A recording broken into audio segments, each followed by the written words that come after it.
Hello साथियों, नमस्कार। मैं डॉक्टर आदित्य प्रकाश शुक्ला, सीनियर होम्योपैथ, कोटा, राजस्थान। मैं आपका अपने YouTube channel doctor Shukla homeopathy guide में बहुत बहुत स्वागत करता हूँ।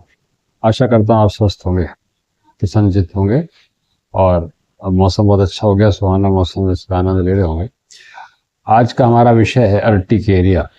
अर्टिकेरिया यानी पित्ती, शीत पित्ती भी बोलते हैं, कुछ लोग जूल पित्ती बोलते हैं। यह त्वचा का एक सामान्य रोग है जो एलर्जी के कारण शरीर की प्रतिक्रिया होती है। इसमें लाल उभरे हुए दाने जो खुजलीदार चकत्ते जैसे हो जाते हैं, यह शरीर में हिस्टामिन के निकलने के कारण होता है। यह रोग भोजन से हो सकता है, दवाइयों या कीड़े के काटने, इन्फेक्शन के कारण भी उत्पन्न हो सकता है। यह स्थिति कई बार कुछ घंटों में अपने आप भी ठीक हो जाती है और कई बार ये बहुत समय तक बनी रहती है, लेकिन 6 सप्ताह से अधिक समय हो तो इसे क्रोनिक अर्टिकेरिया बोलते हैं। उसका इलाज कई बार बहुत मुश्किल होता है। अब इसके कारण मैं थोड़ा वर्णन करना चाहता हूँ। कारण में इसका एलर्जी, खाद्य पदार्थों से एलर्जी हो सकती है, जैसे अंडे से, मछली से, मूंगफली से, या कोई चींटी कीड़े काटने से भी एलर्जी हो सकती है। मौसम से एलर्जी हो सकती है, तो उसके कारण भी ऐसा हो जाता है। अधिक सर्दी, गर्मी, धूप, पसीना, सर्द गर्म होना, जैसे पसीने में नहा लिया आप, या त्वचा पर दबाव, कपड़ों में दबाव कोई बहुत ज़्यादा पड़ता है, या कोई टाइट कपड़े पहने तो उसकी वजह से भी कई बार हो जाता है। वायरल संक्रमण के कारण होता है। क्रोनिक अर्टिकेरिया जो होता है 6 सप्ताह से अधिक समय तक रहने वाली पित्ती जो अज्ञात कारणों से हो सकती है, और ये अक्सर करके ऑटो इम्यून कॉजेज की वजह से होती है, जिसमें हमारा शरीर अपने विपरीत काम करने लगता है।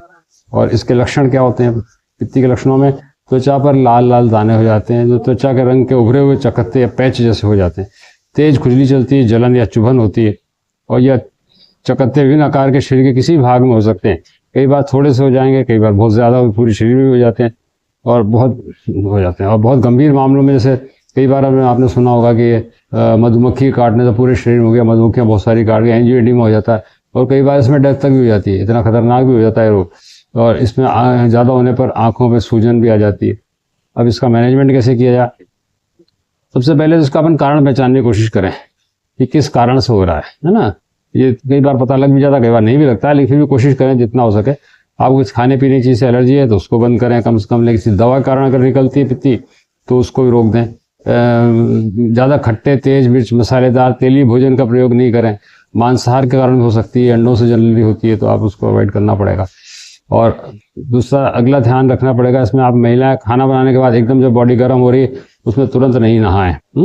या कई बार हमारे शास्त्रों में, आयुर्वेद में भी लिखा है कि सर्द गर्म नहीं होना चाहिए, मतलब जैसे आपने खाना खाया तुरंत खाने के बाद नहा लेंगे, उससे भी मामला गड़बड़ हो जाता है, क्योंकि बॉडी के सारा जो फोर्सेस होते हैं वो खाने को पचाने में लगते हैं, और आप गर्मी बॉडी में हो रही है और आप एकदम नहा लिए, तो उसकी वजह से भी कई बार ये रोग डेवलप हो जाता है। अब पुरुषों में खासतौर से बाहर से आए, धूप से आने के बाद तुरंत पसीने में नहीं नहाएं, या पसीने में कोल्ड ड्रिंक, आइसक्रीम या फ्रिज का ठंडा पानी या पेय पदार्थ वगैरह कुछ देर ठहर के, आधा एक घंटा ठहरने के बाद में लें।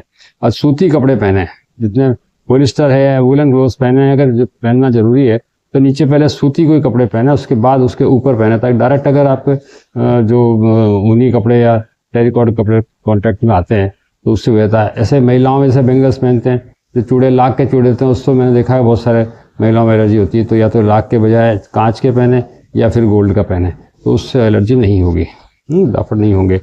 और ज़्यादा पित्ती अगर बहुत सारे शरीर में उभर आई है तो ठंडे पानी का प्रयोग करें, गीला कपड़ा पानी भिगो करके और उसको रखें, तो आपको उससे थोड़े सूजन कम हो जाएगी, लाली कम हो जाएगी, आराम आएगा।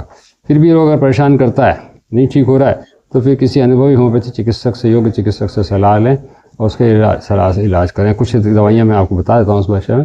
ये एपिस्मेल है, आर्सेनिक एल्व है, क्लोरल एच है, एस्टेकस फ्लू है, urtica urens, belladonna, rhus tox, phosphorus, dulcamara, causticum आदि बहुत सारी दवाइयाँ होम्योपैथी में इसकी होती हैं, और ये पूरी तरह से रोग ठीक हो सकता है। थोड़े दिन धैर्य रह के दवा लेंगे तो आपको अवश्य आराम आएगा। और यदि जानकारी अच्छी लगी हो तो मेरे चैनल को सब्सक्राइब करें, लाइक करें, शेयर करें और कमेंट करें, और अगर इंस्टाग्राम पर देख रहे हो तो फॉलो करें। Thank you.